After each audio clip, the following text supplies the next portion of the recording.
friends, and welcome to my channel. My name is Kate. Today we are going to be sewing our block number 9 from our Pieceful basket sew along. This block is going to be our December block. I think I got this box literally December 31st, right before New Year's Day. And with New Year's and going back to work and things like that, I was just like, this is just going to be another box that we are going to sew a little bit later, and that's okay. I'm sharing what I am doing with you in real life. So sometimes life gets in the way and you cannot beat yourself upside the head about that. With that being said, I'm going to show you what's in our December box, then we'll sew this block, okay? This is what our block is going to be looking like this month. Let's see what's in our December box. I am pretty sure you've already seen it by now, so but I'm going to show you anyway. So for our December 2024 sew sampler box, on the front it says Flurries of Fun.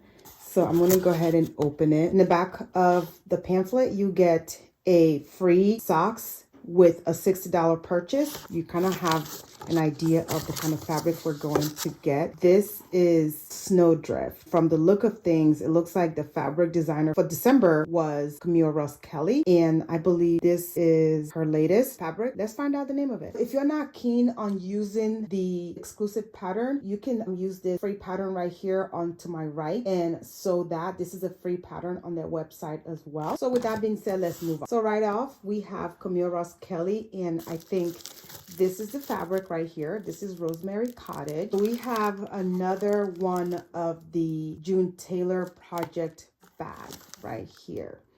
And this bag is going to finish 14 inches. This will also fit with any of 12-inch block that you are currently making.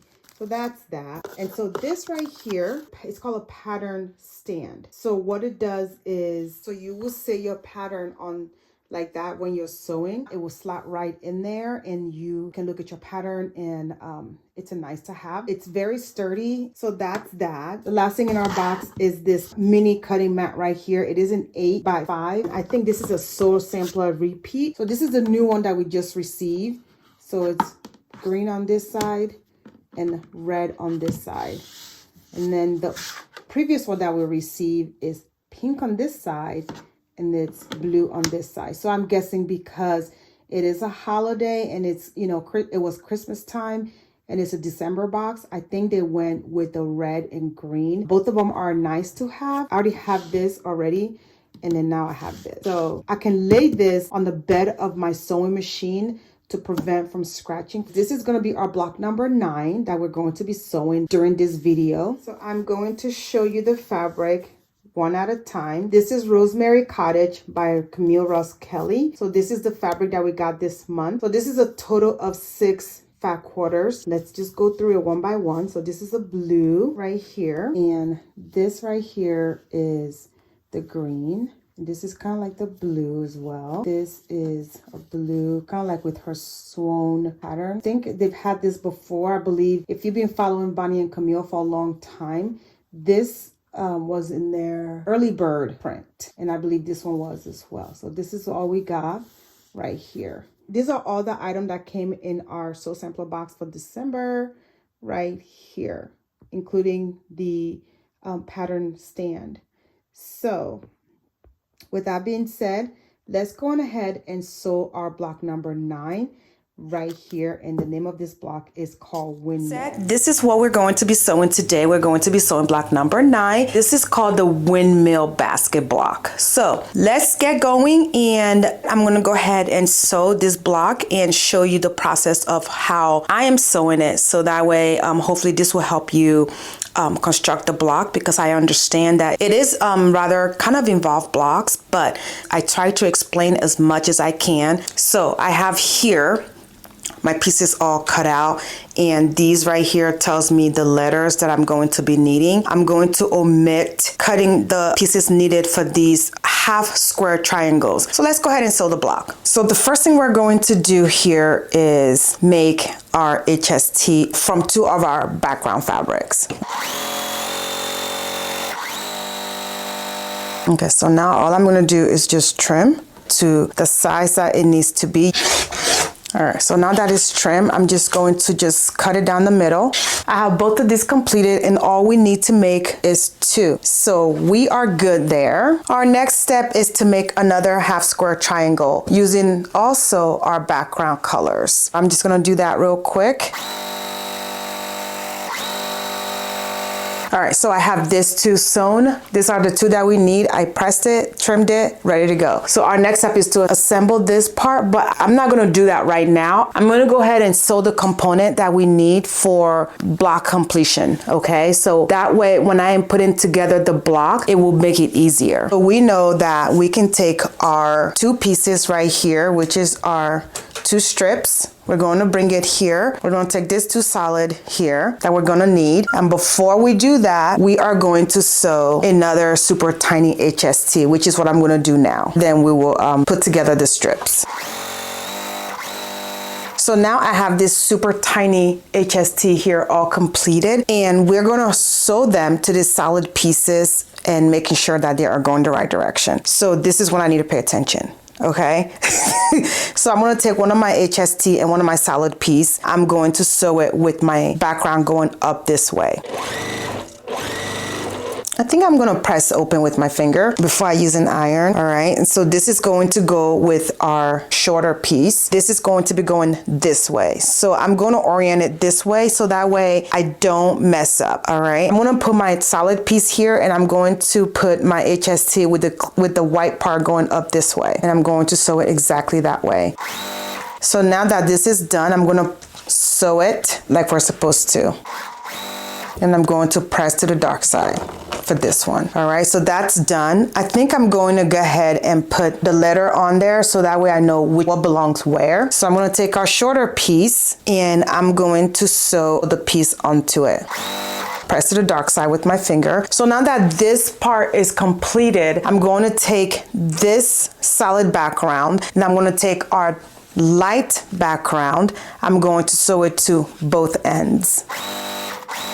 So now that all these components are sewn, I'm going to move on with assembling the block. So now what we're going to do is bring the HST that we've been sewing. We're going to take this HST and place it like this. So I'm just going to go ahead and place it how they're supposed to be. So this is what we're supposed to be looking like right now. What I'm going to do is assemble this middle piece right here, press it, then we're going to sew on the rest of the pieces. All right, so now I'm just going to chain piece this.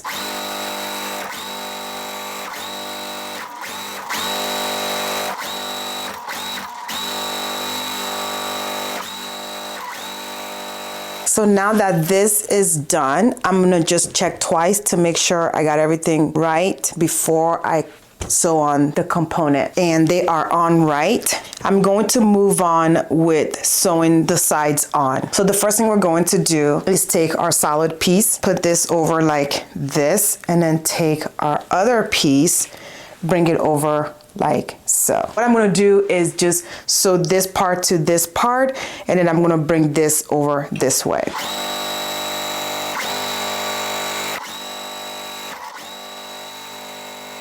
So our next step is to take our pieces that we sewn earlier, which is the component that goes on the side. We're going to sew our shorter piece on top and our longer piece to the left. And the reason why I left the letters in place is just so I know what I'm doing.